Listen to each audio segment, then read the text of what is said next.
Night of Champions, Riyadh, Saudi Arabia. You up to bat. This is the Wrestling Takeover Podcast. Y'all know what it is.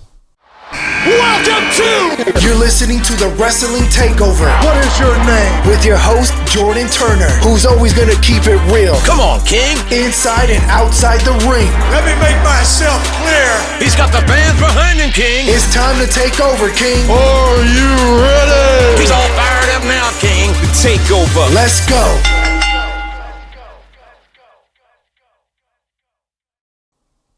The Wrestling Takeover Podcast, ladies and gentlemen. Y'all got to remember something, man. Y'all got to remember something. This podcast right here that you're listening to, if it's on Apple Podcast, Spotify, YouTube, y'all got to remember, man, when I talk about WWE, I keep it real, man. I really, really keep it real. Because that's just me. That's how I'm wired. You know, I'm really authentic with my opinions, my just perspective and the way I look at things in terms of what we get on TV, right? On a weekly, monthly, yearly basis when it comes to the WWE product. If you guys like the real talk, if you guys like someone who is creative, I'm the most creative and honest podcaster in person within the wrestling space. Respect to everybody out there grinding, putting in that work. I'm doing the same thing. It is what it is, man. But thank you guys so much for tapping in to the Wrestling Takeover Podcast.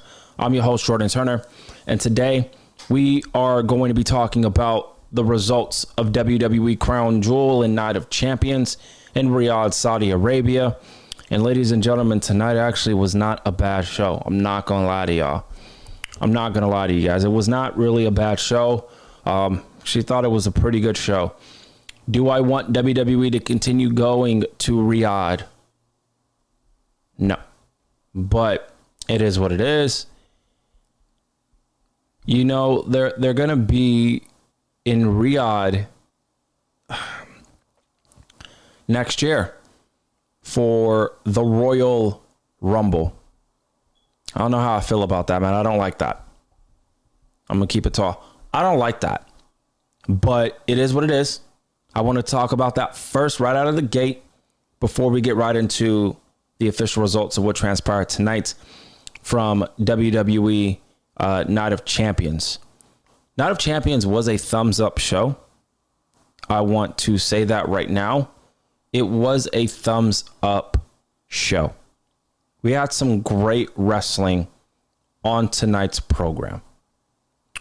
The main event between John Cena and CM Punk. As we were seeing the video packages, right, and the introductions, I'm thinking to myself, yo, this match better cook. This match better cook. Did it cook? I think it did cook. In my opinion. I'm only one person. Others might think differently. Respect to you guys. But I think the match cooked. Especially John Cena's intro and his introduction. I mean, bro, you want to talk about chills? My nigga, I had chills when CM Punk came out. Got chills. I got chills when John Cena came out and had his little introduction. I'll even go further. I had chills when Karrion Kross came out tonight. It was dope seeing Rhea Ripley. Her face paint is crazy slick. You feel me? Seeing Asuka come out looking great. Love the clown makeup. I thought that shit was dope. If you know that line, you know it. Jade Cargill coming out looking like Storm. Thought that shit was dope. So the presentation and the cameras, right? The 4K cameras that we have been seeing with the WWE, with the new production, the sports-like presentation feel. Thought that shit was dope. The stats and the statistics on the side. I've been wanting to see that type of shit from the WWE from a very long time, having that sports-like type of presentation. You feel me? We got that. And I love it. I love it, man. So the presentations and the entrances with some of the men like CM Punk, John Cena, Karrion Kross, Jade Cargill, Asuka, you feel me? Shit was cool. Shit was cool, man. So the production was really cool for the WWE tonight at Crown Jewel. The matches, you know, I think everybody really did a great, admirable job. I am someone who never attacks the pro wrestlers personally. All my opinions are based on what I see on television and in the news, right? But mostly on television. I never take personal jabs at any of the pro wrestlers. I want to get that out of the way right now. I also want to get this out of the way. This podcast that I have, I would love to do video. Right now, I'm not in the right motion to do that. So if you're listening to this on YouTube, specifically to the people on YouTube, you are going to be listening to me. This is going to be a audio-mation type of presentation. All right? I just wanted to let everybody know that right now. Okay? The video format will come in due time. I just feel comfortable doing the audio. I hope you guys understand that and respect that. Right? And I just want you guys to listen to what I have to say, respect where I'm coming from, and most importantly, enjoy what you hear. If you guys don't enjoy what you hear, that means I'm not doing anything right. All right? Let's get those views up. Let's get those likes up. Let's get those subscriptions up. All right? This is the one-stop shop for all things WWE. I'm telling you. We talk about Monday Night Raw. We talk about Friday Night SmackDown. We talk about casual conversations, laid back, chill, talking about all the latest news and rumors. There's some topics and discussions that I feel like I want to talk about in terms of the overall WWE product on certain topics I want to talk about. All right, so we've got that as well. There's a lot of things happening on the Wrestling Takeover podcast on a weekly basis. So if you're not tapped in, subscribe to the channel, youtube.com/JT Takeover. Support the podcast. Spread the word of the Wrestling Takeover podcast. Word of mouth goes a long way. Y'all know what it is, but let's get into it. I've been talking my ass off. Night of Champions, thumbs up show. Thought it was great. Let's get into the main event. John Cena, he retained the title.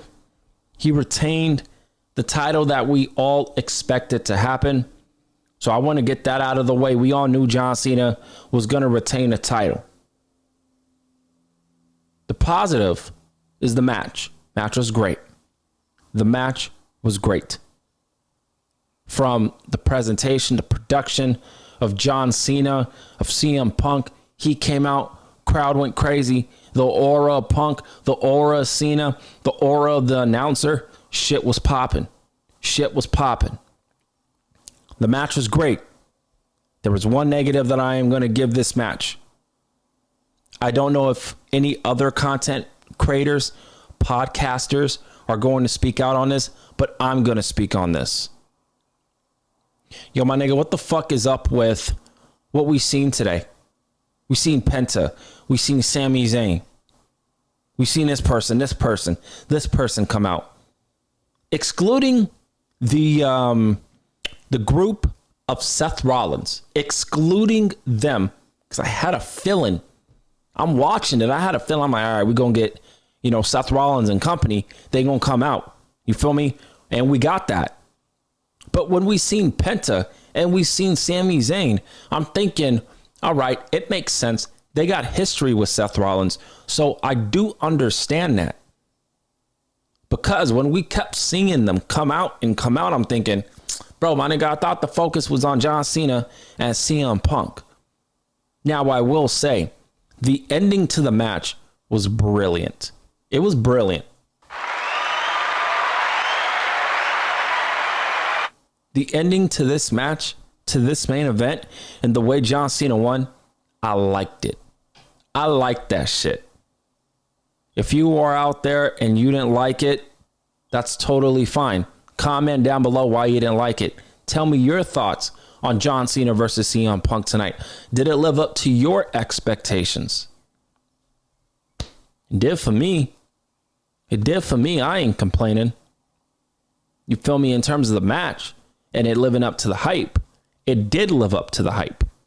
I enjoyed it, but I wouldn't be doing my job if I'm not keeping it real with you guys. All right? I always do that. I always do. Like I said, the match was great. The presentations, it was great. The thing I didn't like, keep seeing people come out. That kind of took it away from me for a second. And the ending of the match, you know, Seth Rollins came out and a lot of people, this has been talked about within the wrestling space for quite some time now. A lot of people really thought that we could potentially see Seth Rollins cash in on John Cena and or CM Punk if he won the match, which he did not. But you've seen the stare down between John Cena and Seth Rollins, which was crazy because you could see John Cena was like, motherfucker, what you doing, bro? The fuck are you doing? I love that. I love the attention to detail with that type of shit. I thought it was great. John Cena won tonight. He retained his title. Seth Rollins landed a curb stomp on CM Punk, and John Cena, a fucking snake, bro. A snake. Taking blueprints from 09 Randy Orton over here. You feel me? Like,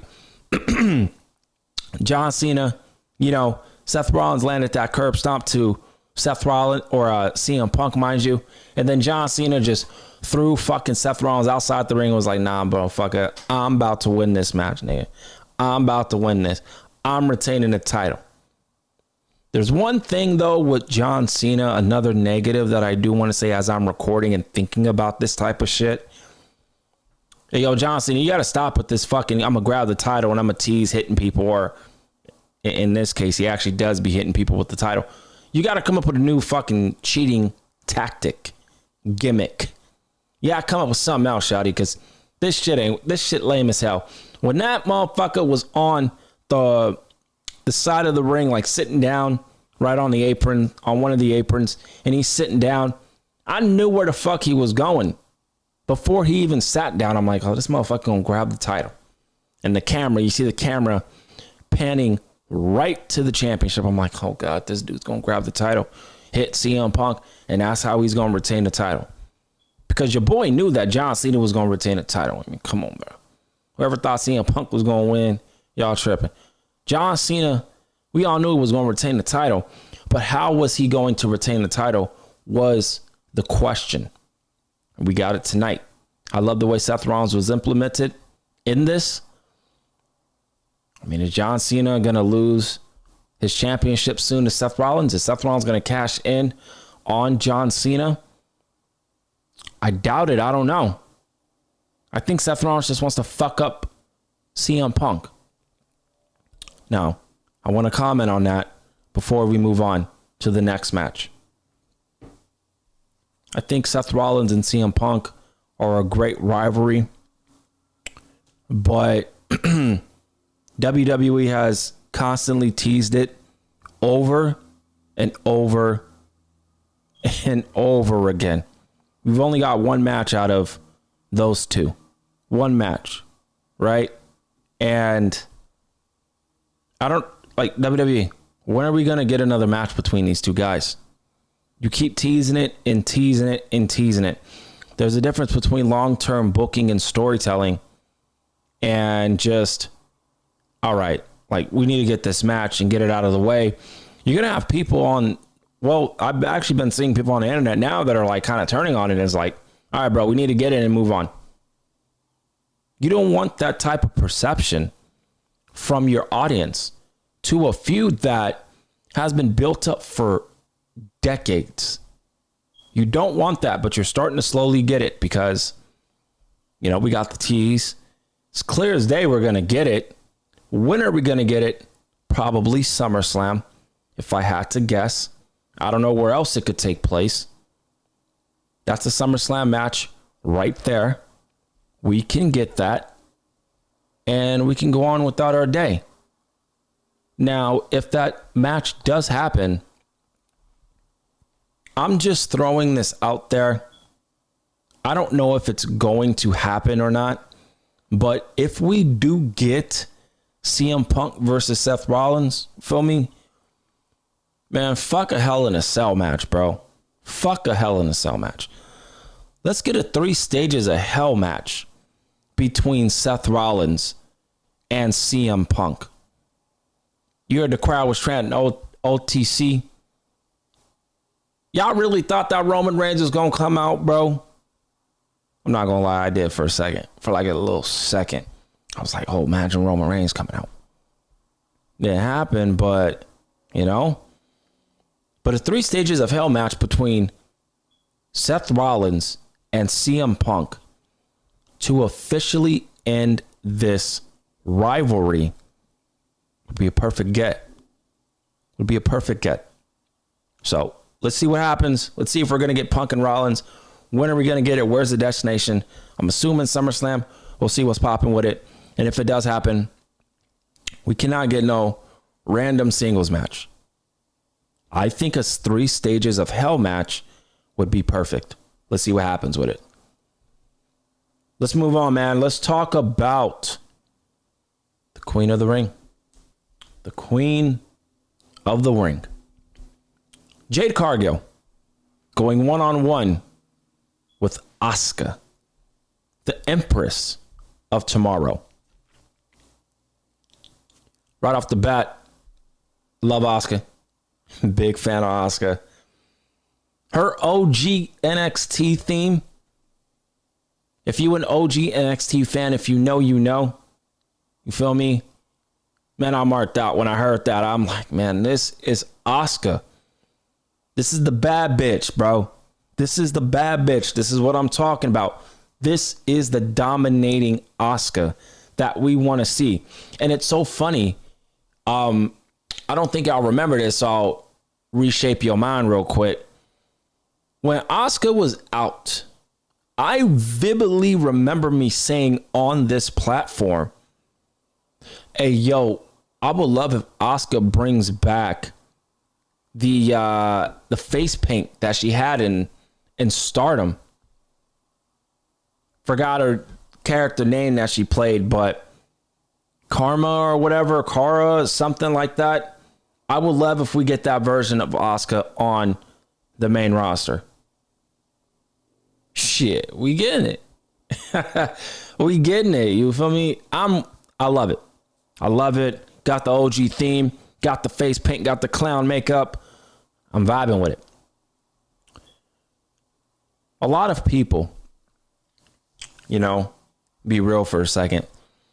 A lot of people thought that Asuka was going to win this match, and we were going to be on the verge, oh boy, of one of the, I would say, most anticipated generational women's matches that the WWE can potentially ever book.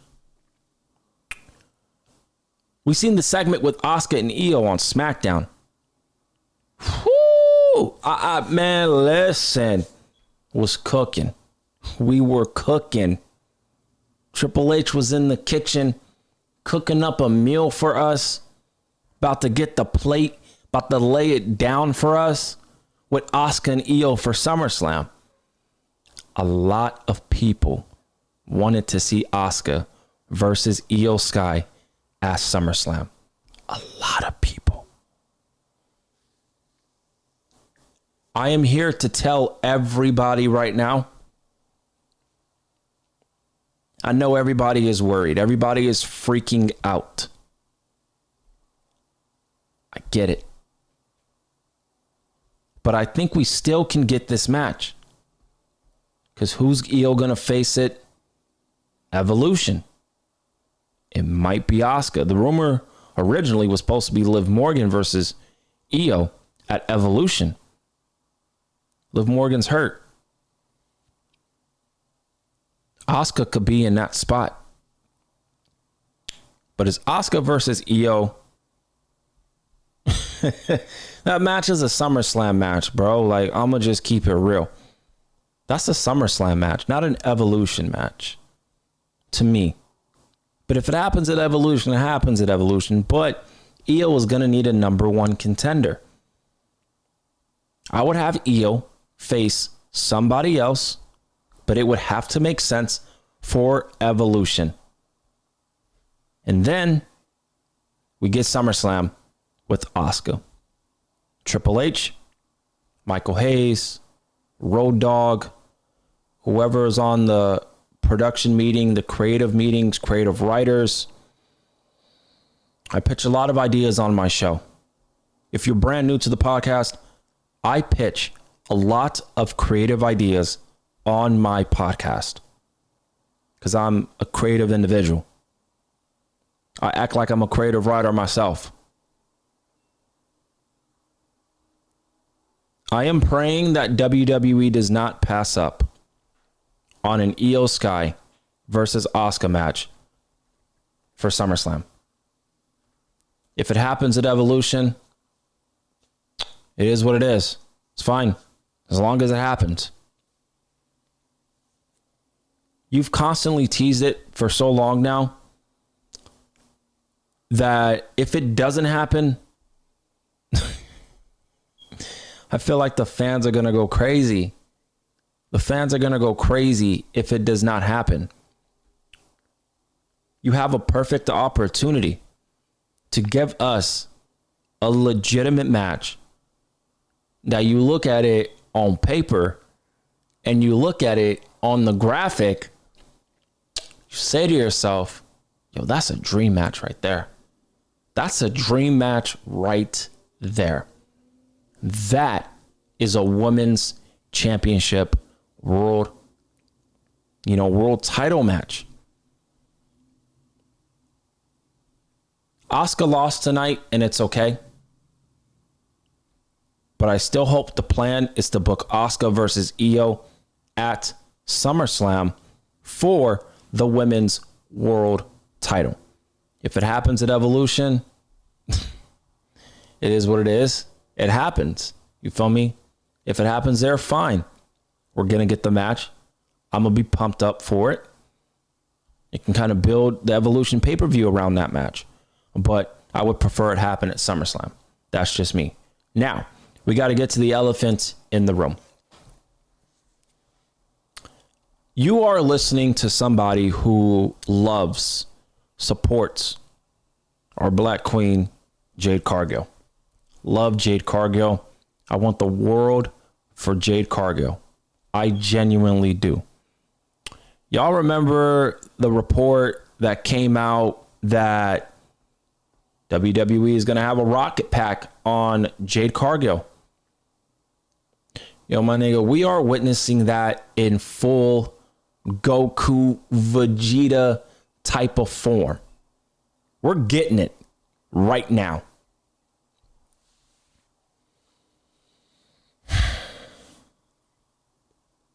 I want the best for Jade Cargill. I want the world for Jade Cargill. She's got what it takes. I know she cut a promo. It felt like a shoot. Real talk, that she's fully aware of what people have to say about her. Shout out to Jade Cargill for having the wisdom, having the capability, and having the wusa to be professional in what she was saying. WWE understands the vitriol. WWE sees and hears all of the complaints that the fans are giving Jade Cargill. You have some who are giving constructive criticism. They aren't completely being disrespectful towards her. They are just giving their opinion on what they see with Jade Cargill in a respectful manner. And I feel like I fall in that. Actually, I am in that category. The fuck? I am in that category. I am somebody that if I got it, you got it. You know, I'm a fan of Jade Cargill. Like I said, I want the world for her. Tonight, this is my opinion. Everybody else might feel differently, and that's perfectly fine. I'm seeing complete just vitriol towards Jade Cargill right now. Some of the vitriol that I've actually been seeing is pretty justified.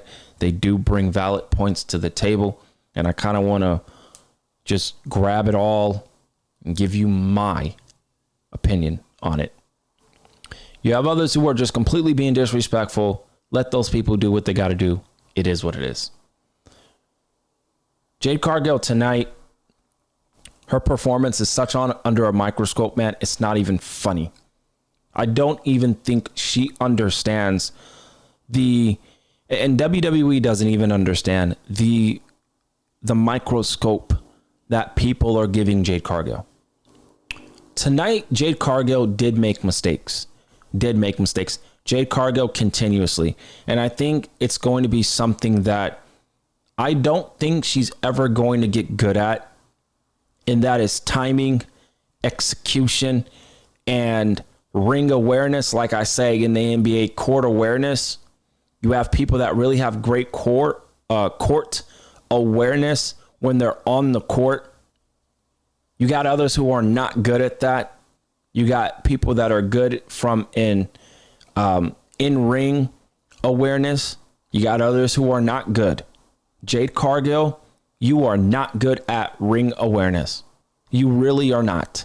I hope you do improve on that. But from what I see, baby, you are not good at it. Not good at it. You know, ballerina, you do a session, scripted, tell them where to go, tell them when to step, when not to step.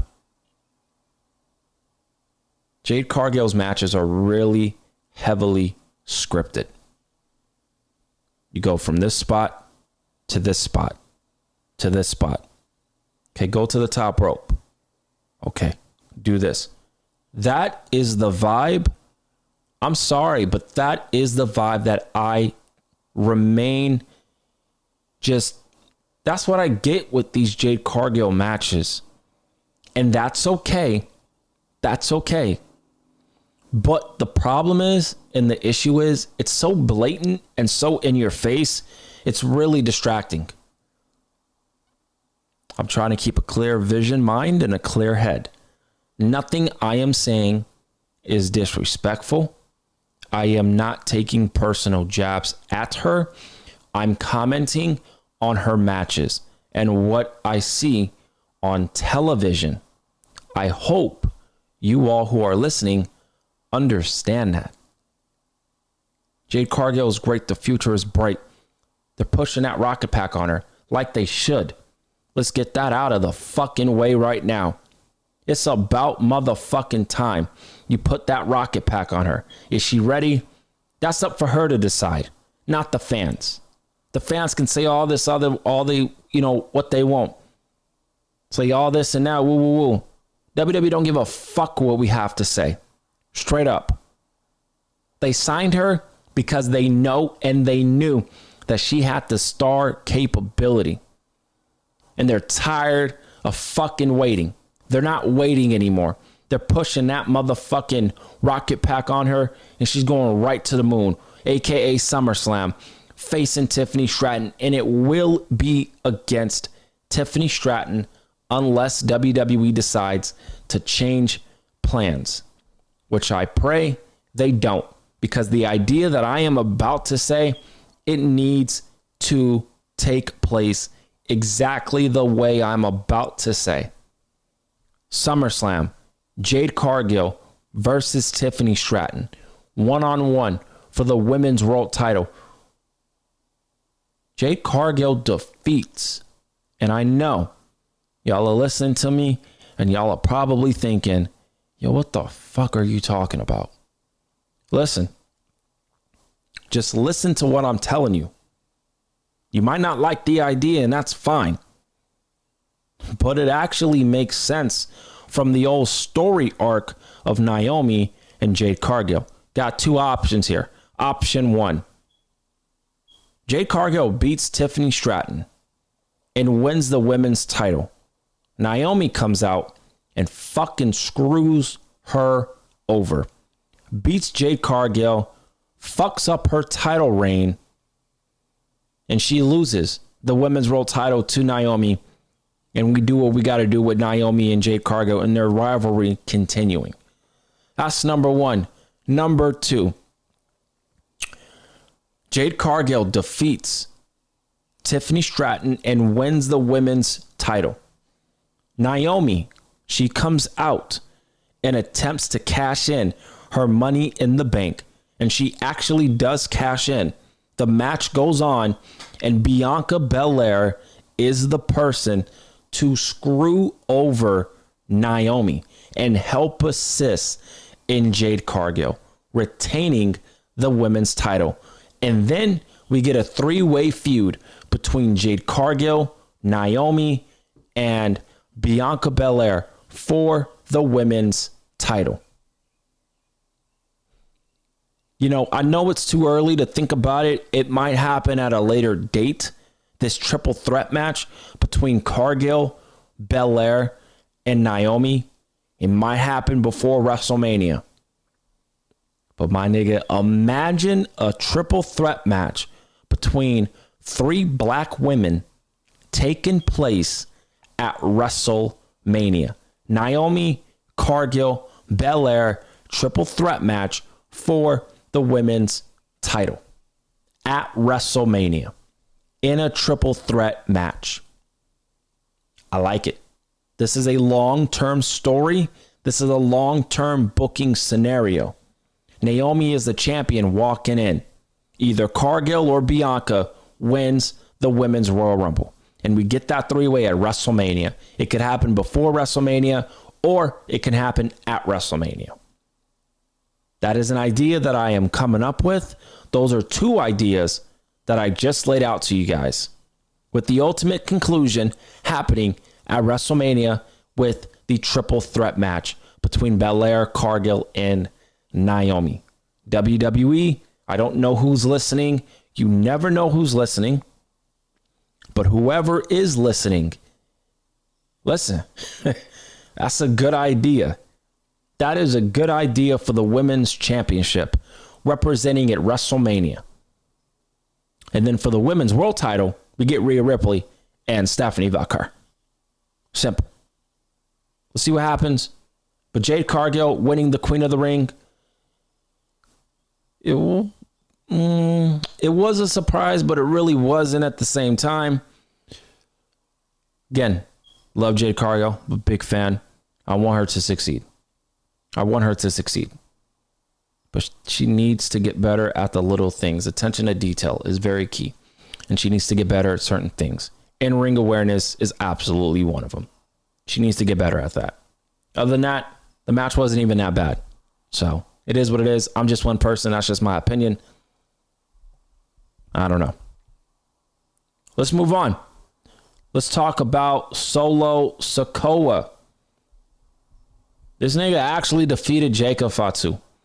And the funny thing is, I kind of knew this was not exactly the way it happened, but I had a weird suspicion that it was going to happen exactly how I kind of imagined it to.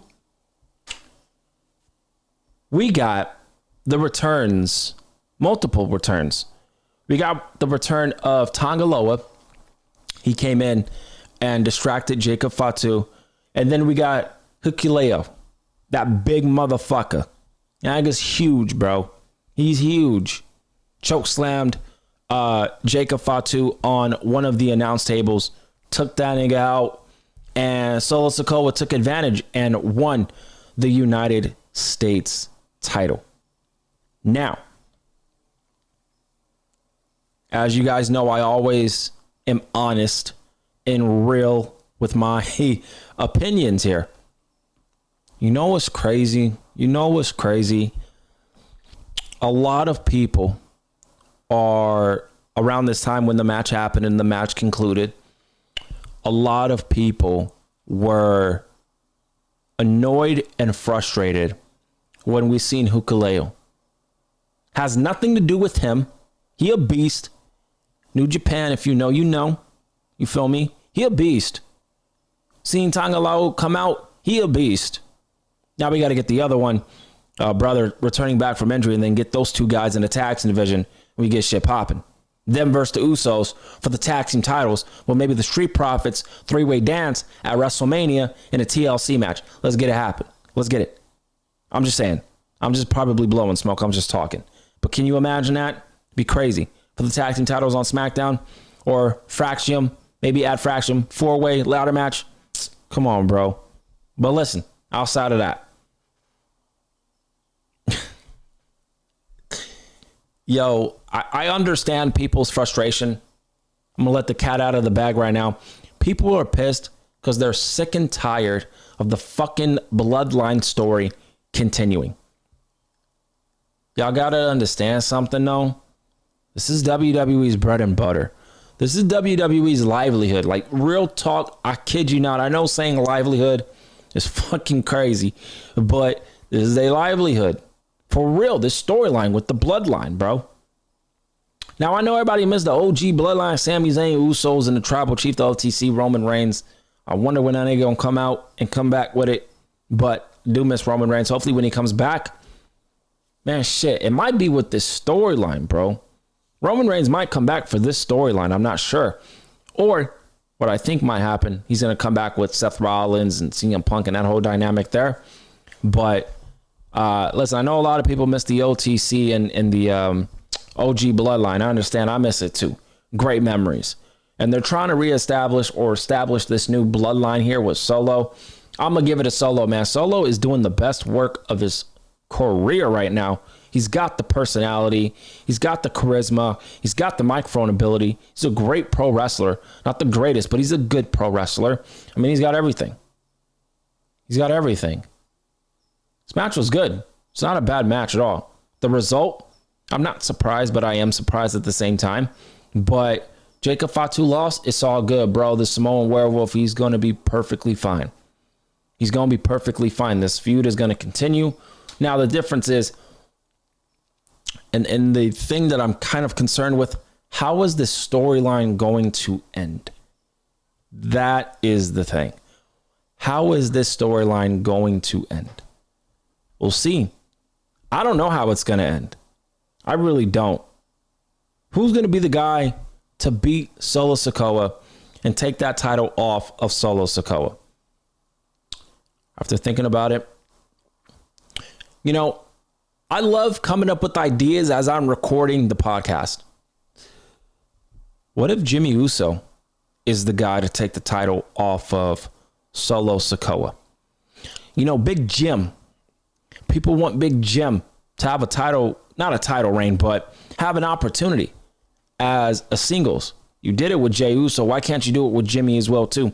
And Big Jimmy's getting reactions. Let's get it going. Give him an opportunity. Let's see what he's got as a singles competitor. You did it to Jey Uso. Why can't you do it with Jimmy? And then at the end of the day, maybe have them come back together. I know people want them to come back together. I'm one of them. Don't get it twisted. I'm one of them. But, I mean, what if Jimmy Uso is the guy to beat Solo Sikoa for the U.S. title? Because I just don't see anybody else doing it. LA Knight, maybe. But we tired of that motherfucker going after the U.S. title. That motherfucker need to go to Monday Night Raw, man. He's got to go to Monday Night Raw. LA Knight. So if it's not Jimmy Uso, might be somebody else. We don't know. We'll see. But the match was solid for what it was. Let's move on to Sami Zayn. He defeated Karrion Kross. Now this, a lot of people were going crazy. A lot of people were going crazy for the result here. The rivalry has been great. I have been really entertained with Sami Zayn and Karrion Kross and their dynamic. Karrion Kross, he's an interesting wrestler. I know I seen the reports, the bullshit, right? That people in WWE think that Karrion Kross can't take bumps. I seen the bullshit, and Karrion Kross debunked it. I'm not going to play the audio clip because I don't want to get copyrighted, but Karrion Kross pretty much said, bro, like, stop the cap. Like, cut the shit. I could take a bump. I'm able to take bumps. This nigga took bumps today.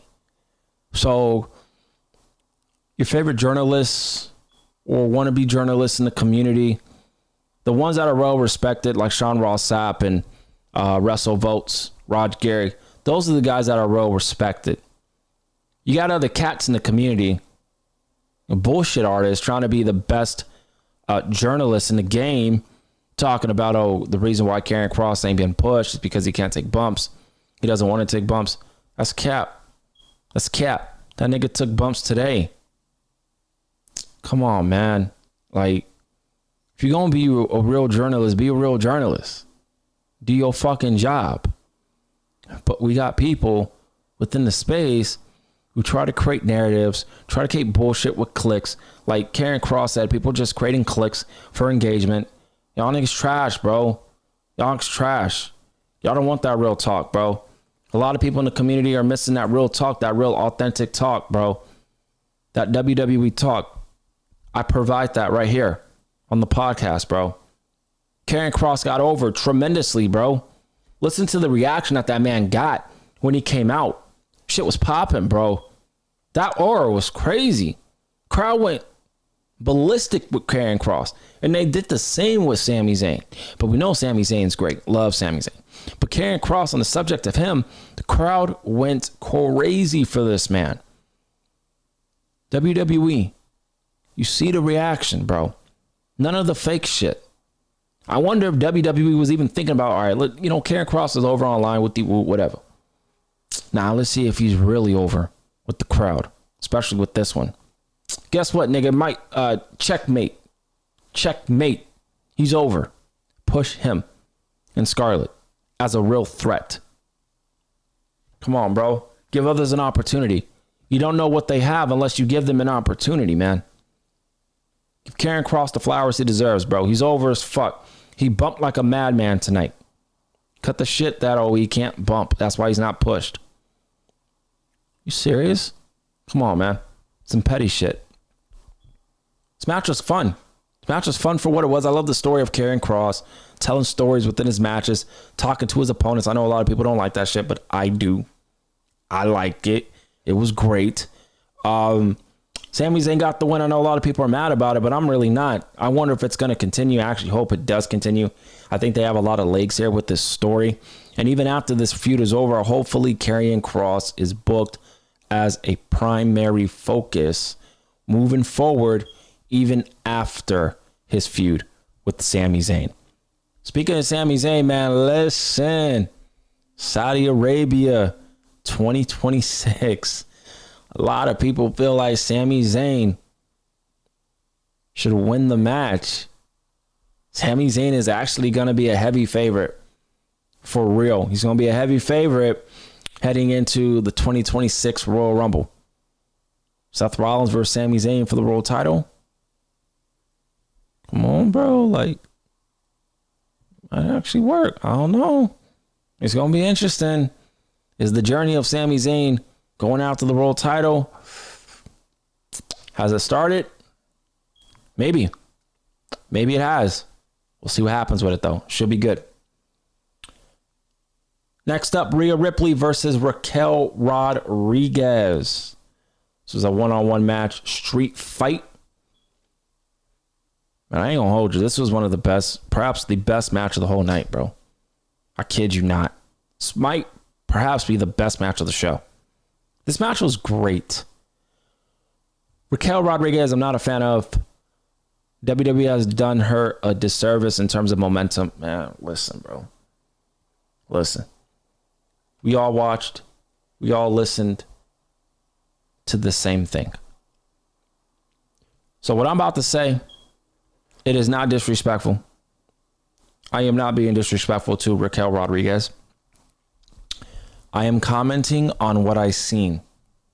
And what I seen, those fans couldn't give a fuck about her, which is fucked up. They didn't react to her at all. Not one time. She came out looking good. You feel me? Fans couldn't care. That's what happens when you present someone on the same level and you don't push them and you expect the fans to care. They're not going to care. That's that. Mommy. Let me tell you something, bro. You want to talk about how this person got aura, this person's got aura. Motherfucker, Rhea Ripley, bro. Rhea bloody Ripley. Rhea motherfucking Ripley. Aura. Crazy. The face paint. God is good. God is good, man. She looked great. Love the all black.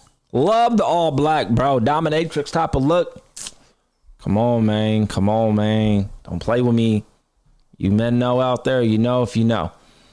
Their match was great, though. Match was great. I love the spot.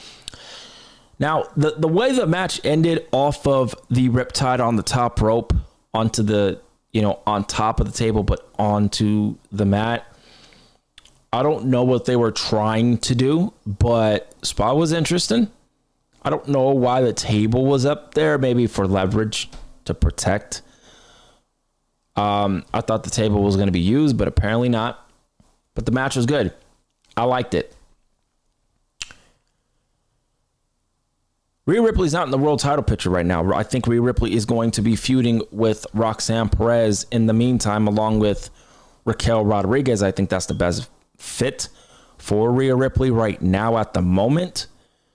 Is feuding and being in a rivalry with the Judgment Day, with Roxanne Perez, with Raquel Rodriguez. Can you imagine the final three women in the Women's Royal Rumble? Rhea Ripley, Liv Morgan, and Roxanne Perez. Come on, man. Come on. That'd be crazy. Her feuding with Roxanne Perez needs to be the decision here for Rhea Ripley. Raquel Rodriguez, if they want to thug it out and go at it again, bet, because they put on a great performance here. This is their best match in the whole time that we've seen them face in NXT and here on the main roster. This is the best match in my personal opinion. Yeah, that's all I got to say on that, but let's move on to the opening match that took place tonight. Cody Rhodes, he defeated Randy Orton to win the King of the Ring, which he will now advance to SummerSlam to go one-on-one with John Cena. This match was great. This match was great. I loved it. Shout out to Randy Orton, the GOAT, one of the GOATs in the game. Shout out to Randy Orton, man. His selling, top tier. Top motherfucking tier, bro. That nigga fucked up his back, bro. That's how you sell. Look at Randy Orton. That's how you sell during a match. Perfect. Shout out to Randy Orton. One of the GOATs. Greatest finisher of all time, in my opinion, is the RKO. Speaking of the RKO. Yo, I miss when times where the RKO, the Sweet Chin Music, the Go to Sleep, DDT, 5-Star Frog Splash, whatever. The Stunner, Rock Bottom, Tombstone, Pedigree, whatever, I miss when those moves were done the first time. The match was over. Not the second, not the third time. I miss those days. That bothered me. I'm not going to lie. That bothered me big time when I seen Randy Orton hit 3 RKOs on Cody Rhodes. Like, bro, like, my nigga, what are we doing, bro? I miss those times. I really miss those times, man, where we see finishers done one time and the match is over. Like when they hit it, it's a wrap. I miss those times, man. We don't really get those nowadays. It is what it is. But that bothered me. But outside of that, match was great. I loved it. Storytelling, got two great storytellers in this match. Total great story. Cody Rhodes, we knew Cody Rhodes was going to win. We knew Cody Rhodes was going to eventually face John Cena at SummerSlam to try to reclaim his glory and winning the championship. Don't be surprised if Seth Rollins comes in and screws over Cody Rhodes and wins at SummerSlam. I mean, can y'all imagine that? You got Naomi screwing over Jade Cargill, and we got Seth Rollins screwing over Cody Rhodes. Come on, man. That could happen at SummerSlam. Oh, well, it would be the same thing. It doesn't matter. It doesn't matter. The Seth Rollins one might not even happen. But that Jade Cargill one, that Naomi one, it's got to happen. It's got to happen. We don't know what Cody Rhodes is, if he's going to beat John Cena or not. Now, we assume he will, because what the fuck are you doing all this for if you're not going to beat John Cena? The only way that I do not see Cody Rhodes winning the title is if Seth Rollins cashes in or if we get the return of The Rock. If The Rock comes out and tries to screw over Cody Rhodes and Roman Reigns comes out and make the save, can you imagine that? I'm just talking. But can you imagine that? That'd be crazy. That would be crazy. But I know I'm going a little too far, too deep. John Cena, Cody Rhodes, SummerSlam, that's going to be the main event tonight too. Something got to cook there. Cash in or The Rock coming out.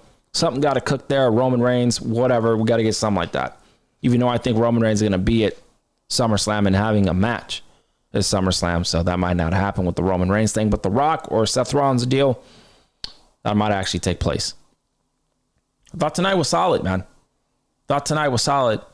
John Cena won. Asuka won. Solo Sikoa won. Cody Rhodes won. Rhea Ripley won. And Sami Zayn won. Those are your winners for today's Night of Champions in Riyadh, Saudi Arabia. Thank you guys so much for tuning in, tapping in to the most creative and honest podcast in the motherfucking game. It's the Wrestling Takeover Podcast, man. Y'all know what it is. Y'all know the vibes, man. Subscribe to the Wrestling Takeover Podcast on YouTube, Apple Podcasts, Spotify. Please follow me on social media, on Twitter at JT Takeover, and follow me on Instagram at The Wrestling Takeover with my instant thoughts, reactions on all things pro wrestling, WWE, etc. Follow me on those platforms and comment down below on what y'all thought about today's episode or video, and then also what y'all thought about Night of Champions. Comment down below. I will be responding and replying to those comments. I appreciate y'all kicking it with me right here on the Wrestling Takeover Podcast, and I'll see y'all next time.